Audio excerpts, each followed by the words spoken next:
خواتین و حضرات، پروفیسر شمیم حنفی صاحب تقریر فرما رہے تھے، علم و حکمت کا دریا بہہ رہا تھا، ہم تمام لوگ فیضیاب ہو رہے تھے، اور یوں لگ رہا تھا کہ علم و حکمت کی خوشبوؤں سے ان کی تقریر معطر تھی، اور فکر و دانش کی روشنیوں سے منور تھی ان کی تقریر، اور ہماری سماعتیں روشن ہو رہی تھی، اور ہم بہت کچھ حاصل کر رہے تھے۔ فراق کا جو شعر ہے کہ بہت مشہور کہ آنے والی نسلیں تم پر فخر کریں گی ہم اسرو، جب ان کو معلوم یہ ہوگا تم نے فراق کو دیکھا ہے۔ آج ہم بھی فخر محسوس کر رہے ہیں کہ ہم شاگرد فراق جناب پروفیسر شمیم حنفی صاحب کو دیکھ رہے تھے اور انہیں سن رہے تھے۔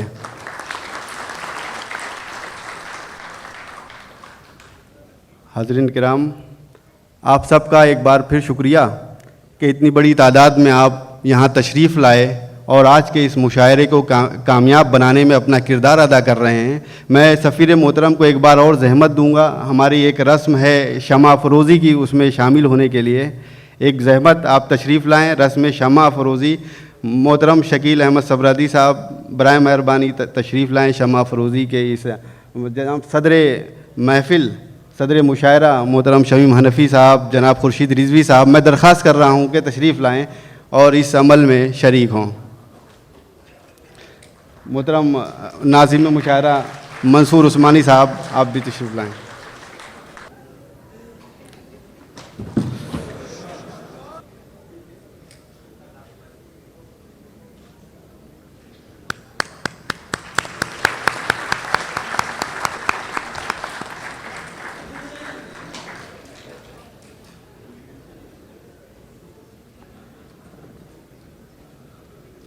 خواتین و حضرات، مشاعرے کی شمع روشن ہو چکی ہے۔ اب بغیر کسی مزید تاخیر کے تقریب کی کارروائی کو اور باقاعدہ مشاعرے کی نظامت کے لیے، مشاعرے کے آغاز کے لیے عہد حاضر کے منفرد ناظم مشاعرہ اور بہترین شاعر میرے بڑے بھائی جناب منصور عثمانی صاحب کو دعوت دوں گا۔ اس شعر کے ساتھ تو بولتا ہے تو چلتی ہے نبض مے خانہ،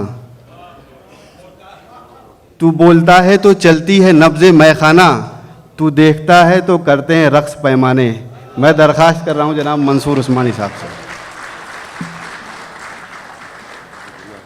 السلام علیکم۔ صدر مشاعرہ، علم و ادب کا اعتبار محترم پروفیسر شمیم حنفی صاحب، مہمان خصوصی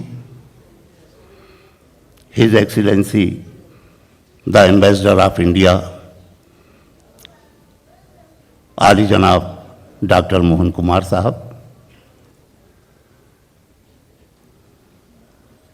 پاکستان میں روشن لیکن ساری دنیا میں عربی زبان و ادب کے حوالے سے بھی اور نئی غزل کے حوالے سے بھی روشنی بکھیرنے والی شخصیت محترم خورشید رضوی صاحب، روہیل کھنڈ کا وقار، آبرو دبستان رامپور محترم اظہر عنایتی صاحب، میرے دوست غزل کے جواں سال جادوگر جناب سعود عثمانی صاحب، مجلس فخر بحرین کے بانی اور سرپرست، اردو کے عاشق، ادب کے محافظ اور تہذیب سراپا محترم شکیل احمد صبرادی صاحب، بہت ہی خوبصورت لب و لہجے کے شاعر، بہت باوقار خطیب اور بہت باکمال ادیب میرے عزیز بھائی جناب عزیز نبیل صاحب، دیگر شعراء کرام،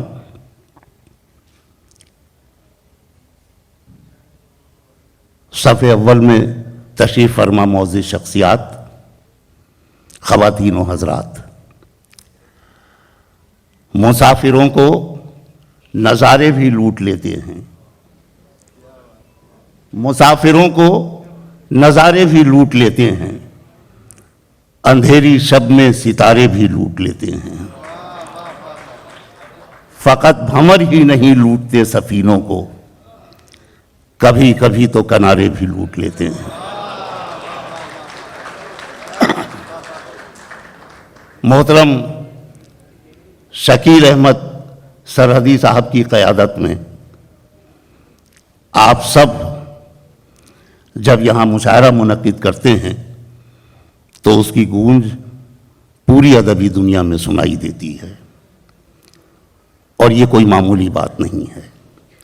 ایک بات واضح کر دوں کہ صاحب صدر کی عالمانہ اور دانشورانہ تقریر کے بعد میری یہ گفتگو تقریر نہیں ہے۔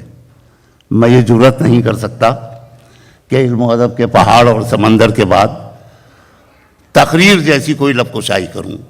میں صرف آپ سے باتیں کرتا ہوں، نہ آپ میرے لیے نئے ہیں نہ میں آپ کے لیے نیا ہوں۔ لیکن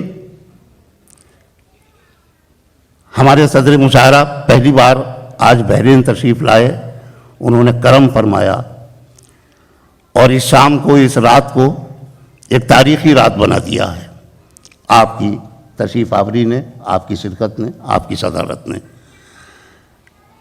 بحرین کے مشاعرے کی خاص بات یہ ہوتی ہے کہ مشاعرہ لکھنؤ میں ہو تو صرف لکھنؤ میں ہوتا ہے، مشاعرہ دلی میں ہو تو صرف دلی میں ہوتا ہے، مشاعرہ حیدرآباد میں ہو تو صرف حیدرآباد میں ہوتا ہے، لیکن مشاعرہ جب بحرین میں ہو تو مشاعرہ کراچی میں بھی ہوتا ہے، مشاعرہ لاہور میں بھی ہوتا ہے، مشاعرہ علی گڑھ میں بھی ہوتا ہے، مشاعرہ اعظم گڑھ میں بھی ہوتا ہے۔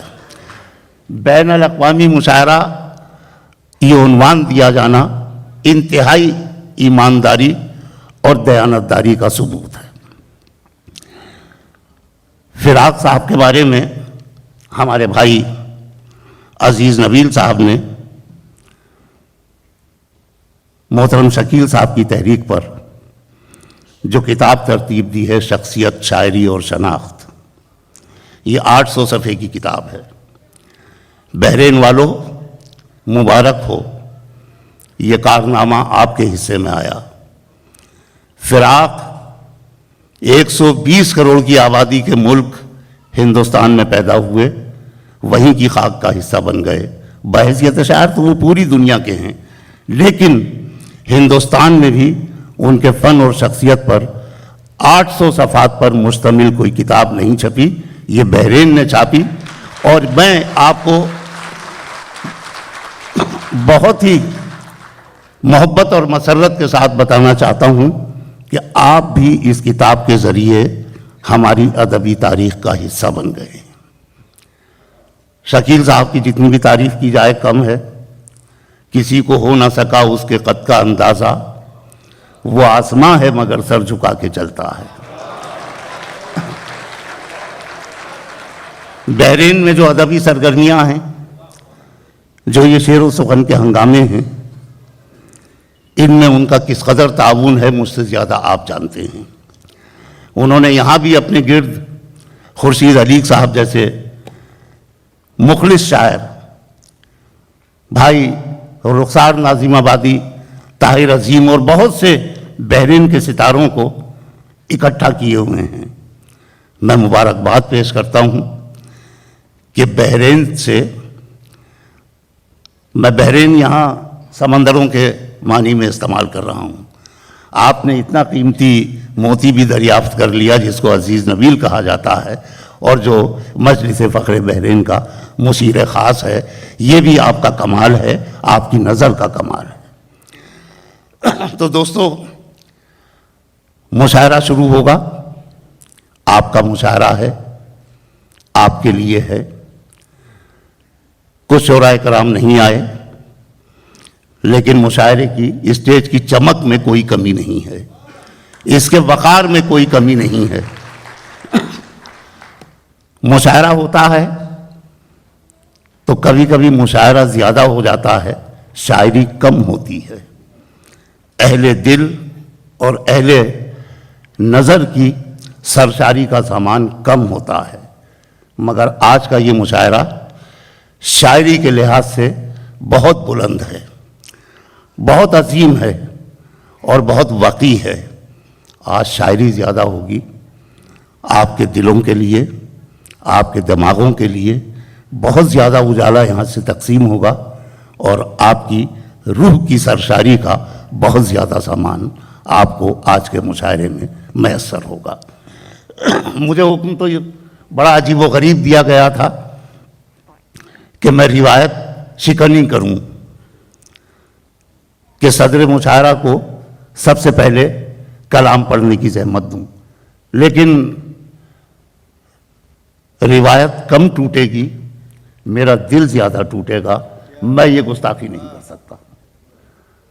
ہمیں خوشی ہوگی یہاں اس مائک پر آ کر اپنا کلام پیش کرنے والے ہر شاعر کو کہ وہ آپ کی صدارت میں اپنا کلام سنا رہا ہے، آپ کی موجودگی میں اپنا کلام سنا رہا ہے، اور جب سب کرنیں بکھر چکی ہوں گی تو پھر اجالوں کا ایک قافلہ آپ کی زبان سے بصورت شاعری ہمیں ملے گا، جس کو ہم اپنے دلوں میں اور دماغوں میں محفوظ کر کے اپنے گھر لے جائیں گے۔ تو دوستو، پھر اجازت آپ کی گونج سے مجھے مل گئی۔ بحرین میں بہت اچھے اچھے شاعر ہیں، بہت باصلاحیت شاعر ہیں، اور بڑی بات یہ کہ سب اصلی شاعر ہیں۔ مشاعروں کی دنیا میں تو نقلی شاعروں کی تعداد بہت بڑھتی جا رہی ہے، لیکن بحرین میں سب اصلی شاعر ہیں۔ میں عزیز نبیل صاحب سے اور شکیل صاحب سے ایک گزارش کرنا چاہوں گا کہ اتنے بڑے بڑے کام کر رہے ہیں آپ۔ سال گزشتہ آپ نے بیاد شہریار مشاعرہ منعقد کیا، اس موقع پر جو مجلہ شائع ہوا کافی ضخیم تھا اور اس کی ایک دستاویزی حیثیت تھی، اور یہ تو کمال کر دیا آپ نے۔ فراق صاحب کی شخصیت، شاعری اور شناخت پر ایک کتاب شائع کر کے ایک چھوٹا سا کام اور کر دیجئے کہ بحرین میں مقیم جو شعراء کرام ہیں اور جو بہت ایمانداری کے ساتھ، بہت محنت کے ساتھ تخلیقی خدمت انجام دے رہے ہیں، ان حضرات کی 10 15 غزلوں پر مشتمل ایک کتاب چھاپ دیجئے، جو اضافہ ہوگا بحرین کی طرف سے، ایک تحفہ ہوگا باقی ادبی دنیا کو۔ اور اگر اسے صرف سعادت مندی سمجھا جائے تو میں 4 مصرے، یہ جو کہکشاں ہے، یہ جو ذمہ دار ہیں، ہمارے ابراہیم صاحب قطر سے تشریف لائے، مشیر صاحب سعودی عرب سے تشریف لائے، تو یہ مشاعرہ جو میں نے عرض کیا تھا شہروں کے نام گنائے تھے، صرف شہروں میں ہی محدود نہیں ہے، یہاں ملکوں کی وسعت بھی، مختلف ممالک کی وسعت بھی اسے حاصل ہے۔ اور موہن کمار جی آپ کی برابر میں بیٹھے ہیں، میں اس سے پہلے بھی آپ سے ملاقات کا شرف حاصل کر چکا ہوں، اور بہت مبارک ہو، سفیر تو آپ ہیں،